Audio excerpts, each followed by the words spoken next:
प्रभु को पाने के लिए बस पहली और अंतिम शर्त एक ही है, प्रेम। हृदय में जब तक उनके प्रति प्रेम नहीं होगा, क्योंकि जहां प्रेम होता है वहां फिर सब काम अपने आप होने लग जाते हैं। सब काम मतलब जहां प्रेम होगा आप उनका हालचाल भी पूछते हो, जहां प्रेम होगा वहां उनसे बातें करने का भी मन करेगा, जहां प्रेम होगा उनसे मिलने का भी मन करेगा। जहां प्रेम ही नहीं है तो वहां तो ये सब होना ही नहीं। तो पहली और अंतिम शर्त भगवान को पाने की है, भगवान से प्रेम। जिन प्रेम कियो तिन ही प्रभु पायो, कहा भयो जो दो लोचन मूंद के, बैठ रहो बक ध्यान लगायो। आंख बंद करके भी बैठे रहे और प्रेम नहीं हुआ ना तो कहते हो बगुला के ध्यान के जैसा है। बगुला आंख बंद करके बैठा रहता है, लगता है ध्यान कर रहा पर ध्यान नहीं कर रहा है। वो क्या करता है, वो आंख बंद करके ऐसे देखता रहता चारों तरफ, मछली कहां से आई और जैसे आई सोई झपट्टा मारता है। तो बिना प्रेम के तुम्हारा ध्यान भी वो बगुले के ध्यान के जैसा है। भगवान को पाने के लिए प्रेम की आवश्यकता है। इतिहास देख लो, ध्रुव, प्रहलाद, शबरी, मीरा, ज्ञानदेव, एकनाथ, तुकाराम, करमेती बाई, जैना बाई, कर्मा बाई, जितनी भी लिस्ट है ना भक्तों की लंबी चौड़ी, इनको भगवान मिल गए, हमें भगवान नहीं मिल रहे। इसका मतलब दोनों में कोई तो एक ऐसी चीज है जो हमारे पास नहीं उनके पास थी। कोई ऐसी शर्त है भगवान को पाने की जो उन्होंने पूरी कर दी, हम पूरी नहीं कर पा रहे। और वो शर्त और कुछ नहीं, केवल प्रेम। तो भगवान के जितने भी भक्त हैं उन्होंने प्रेम किया है भगवान से। और प्रेम तो हर व्यक्ति कर सकता है, इसके लिए कोई क्वालिफिकेशन की जरूरत नहीं। भगवान के पास जब जाओगे तो आपकी ये संसार वाली डिग्री नहीं पूछी जाएगी, ये सर्टिफिकेट नहीं पूछा जाएगा कि कौन सी बड़ी डिग्री लेके आए हो हमारे पास। मीरा कौन से स्कूल और यूनिवर्सिटी में पढ़ने गई थी, किसी को नाम पता है मीरा के स्कूल का? सूरदास जी कौन से कॉलेज में पढ़ने गए थे, किसी को पता है सूरदास जी के पास कौन सी डिग्री थी? कहीं किसी स्थान पर ये कोई डिग्री लेने पढ़ने नहीं गए, लेकिन आज सूरदास जी के पदों पर बड़ी बड़ी यूनिवर्सिटियों में लोग पीएचडी करते हैं। मीरा के एक एक पद पर पीएचडी होती है, क्योंकि जब भगवान कृपा कर दें तो अंधा देखे लंगड़ा चलकर पहुंचे काशी रे, दर्शन दो घनश्याम नाथ मेरी अखियां प्यासी रे। जो एकदम अज्ञानी से अज्ञानी भी होगा ना, उसके मुंह से भी लंबे चौड़े बड़े बड़े संस्कृत के श्लोक निकलने लगेंगे जब भगवान कृपा करते हैं। सबसे बड़ा दुख, पीड़ा तब होती है जब अपने ही विरोध में खड़े हो जाते हैं, किसी भी कार्य को लेकर के, चाहे भक्ति को लेकर के भी, चाहे संसार की कोई चीज हो उसको लेके। प्रहलाद के विरोध में कौन खड़ा है? पितृदेवो भव।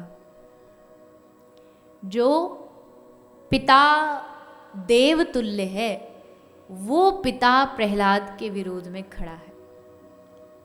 लेकिन शास्त्र इस बात की आज्ञा देते हैं, ये मेरी कोई मन गढ़ंत बात नहीं, शास्त्र आज्ञा देते हैं, अगर भक्ति में, भजन में, सेवा में, सद्कार्य में कोई अपना प्रिय से प्रिय भी बाधक बने तो उसको तुरंत त्याग देना चाहिए।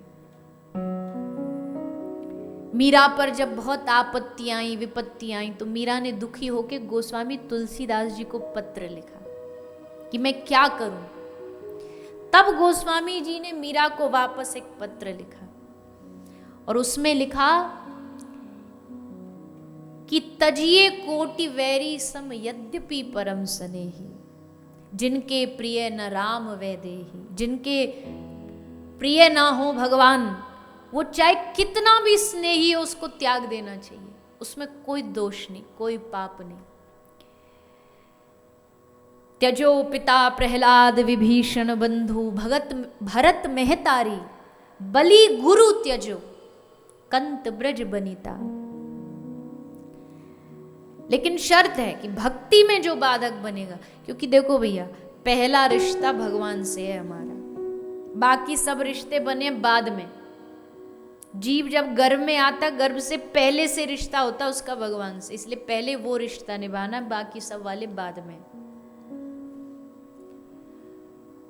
तो आज विरोध में खड़ा है हिरण्यकश्यपु, और बल हिरण्यकश्यपु के भीतर इतना कि बड़े बड़े देवता उसके सामने आकर के उसके चरणों में लेट जाते थे कि भैया हिरण्यकश्यपु रूठ गया तो हम गए काम से। लेकिन भगवान का भक्त इस बात से हमेशा बेफिक्र रहता है कि मेरे सर पर उनका हाथ है। अब दुनिया भी अगर खिलाफ खड़ी हो तो मुझे डर नहीं है, क्योंकि बचाने वाला वो है। प्रहलाद जी ने कहा कि पिताजी देखो, हमको भक्ति करनी अच्छी लगती है, आप अपने आप नारायण को अपना शत्रु मानते हो, आपकी अपनी गलती है, पर हमको उनसे प्रेम है तो हम क्या करें, हमको उनका नाम लेना अच्छा लगता है। श्रवणम कीर्तनम विष्णोः स्मरणम पाद सेवनम अर्चनम वंदनम दास्यम सख्यम आत्मनिवेदनम। नवदा भक्ति 9 प्रकार की भक्ति है। श्रवण सुनो, उनकी कथा इतनी सुनो इतनी सुनो इतनी सुनो कि डूब जाओ, सुन करके उनसे प्रेम हो जाए। कीर्तनम, फिर सुन के कीर्तन करो, उनके नाम का निरंतर संकीर्तन करो। विष्णोः स्मरण, फिर स्मरण करो, याद करो। अर्चनम, अर्चना करो, आज भगवान को ये पहनाएंगे, आज भगवान को ये खिलाएंगे, ये भगवान की अर्चना है। घर में जिनके भी गोपाल जी रहते हैं ना, अपने गोपाल जी की खूब अर्चना किया करो। क्या खिलाएं, क्या पहनाएं, कहाँ घुमाएं, कहाँ ले जाएं, ये सब भाव रखने चाहिए ठाकुर जी के प्रति। तो अर्चनम वंदनम, वंदना मतलब भगवान को कुछ कुछ अच्छा अच्छा रोज सुनाया करो। क्या सुनाए, हमको तो आती नहीं जी संस्कृत।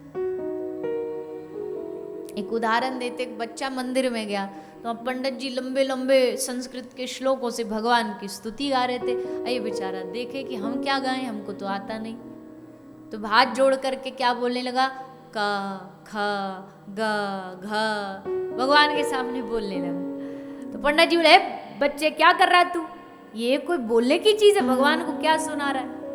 तो बच्चा हंस के बोला, देखो पंडित जी, दुनिया की जितनी भी स्तुति हैं वो सब क ख ग के भीतर से ही निकली हैं, तो मैं भगवान को सारी क ख ग सुना देता हूँ और उनसे कहता हूँ अब तुमको जो स्तुति अच्छी लगे अक्षर निकाल के खुद बना लो, हमको तो आती नहीं, आपको जो बढ़िया लगे वो बना लो। अभी भावी की तो बात है, जो सुनाना चाहो सुनाओ, तो भगवान सुनने को तैयार है। मैं हमेशा कहती हूँ, घर के हमारे जो ठाकुर जी है ना, वो राह देखते हैं कि कोई तो आए 2 मिनट मेरे पास बैठ के मुझसे बात करे। करता ही नहीं कोई बात, मत जाएंगे घंटी बजा करके 2 आरती लगा के आ जाएंगे, पर बात नहीं करते, चर्चा नहीं करते, उनका हालचाल नहीं पूछते, अपना हालचाल नहीं बताते। भाव से 2 मिनट उनके सामने बैठ के बातें करो, पूछो उनसे, ठीक है क्या क्या आज क्या खाने का मन है। और जब दिल से पूछोगे ना तो डायरेक्टली तो पता नहीं, पर इनडायरेक्टली जरूर तुमको बता देंगे कि आज क्या मन कर रहा। घर के ठाकुर जी ऐसे वैसे नहीं होते, ये जिनमें वास्तविकता में प्राण होते हैं। जब अगर आपने अनुभव किया हो अपने घर के जो मूर्ति विग्रह, जो आज ना पहनने का मन हो ना, तुम लाख पहना लो, पहनेंगे नहीं, मुकुट गिरा देंगे, बंशी धारण नहीं करेंगे। हमारे घर के जो विग्रह होते हैं कोई साधारण नहीं होते, उनमें प्राण होते हैं, वो सुनते हैं, वो देखते हैं कौन क्या कर रहा है, बड़ी विचित्रता होती है। हमारे घर के ठाकुर जी हैं राधे गोविंद, तो एक तो वो कहते हैं ना कि भगवान स्वयं चल के आते हैं आपके जीवन में, तो वही एकदम मन में आया कि ठाकुर जी तो पहले भी थे, पर मेरा भाव था कि श्याम सुंदर एकदम श्याम वाले चाहिए, एकदम जेड ब्लैक, काले एकदम, और श्री जी चाहिए गौरवर्ण। तो मन में भाव आया, विवाह की वर्षगांठ थी तो उसी दिन भाव आया कि उस दिन चाहिए। 2 दिन बचे थे, बहुत खोजा श्री धाम वृंदावन में सब जगह, फिर एक ऐसे ही इंटरनेट से कोई नंबर जयपुर से निकाला, उसको बोला भैया ऐसे ऐसे चाहिए और अर्जेंट में चाहिए। उसने कहा जी जितनी छोटी मूर्ति होती है ना उतना ज़्यादा मुश्किल होता है उनका अच्छा स्वरूप बनाना। उसने कहा फिर भी चलो कोशिश करता हूँ, आप भेजो, चित्र भेजो, आपको कैसा चाहिए। तो कभी आप लोग मायापुर गए हो कलकत्ता में, तो वहाँ का जो विग्रह है वो मेरे हृदय को बहुत करीब है, तो वो चित्र भेजा। उस भाई ने 2 दिन में बना दिया। अब जयपुर से लाए कौन, तारीख निश्चित है और जयपुर से अब लाए कौन, जाना संभव नहीं। तो उस भैया ने एक आइडिया लगाया, जयपुर से एक बस आती है आपके होटल होते हुए, बोले उसमें सीट पे बिठा दूंगा मैं और जैसे आपके शहर में पहुंचे आप उतरवा लेना। तो उसने उस सीट पर बिठा करके अकेले ठाकुर जी जयपुर से आए, कोई संग में लाने वाला नहीं, कोई ले जाने गया नहीं। वहीं से बैठ करके सीट पर बैठे बैठे हमारा जो जहाँ घर है होटल वहाँ तक आए और फिर जा कर के उनको उतारा गया। और अगले दिन हमारी माता जी बैठी हैं और मुंबई से उन्होंने कथा कराई थी गोवर्धन में। तो गोवर्धन में उसी दिन ठाकुर जी आए थे, आप ही के आयोजन में पहली बार ठाकुर जी पधारे। और तब से वो फिर मूर्ति नहीं है, वो फिर प्राण बन गई है। अब वो ना दिखे ना समझे, ऐसा नहीं कि हाँ इतना प्रेम है कि भाई हमारा प्रेम जैसा कोई नहीं, पर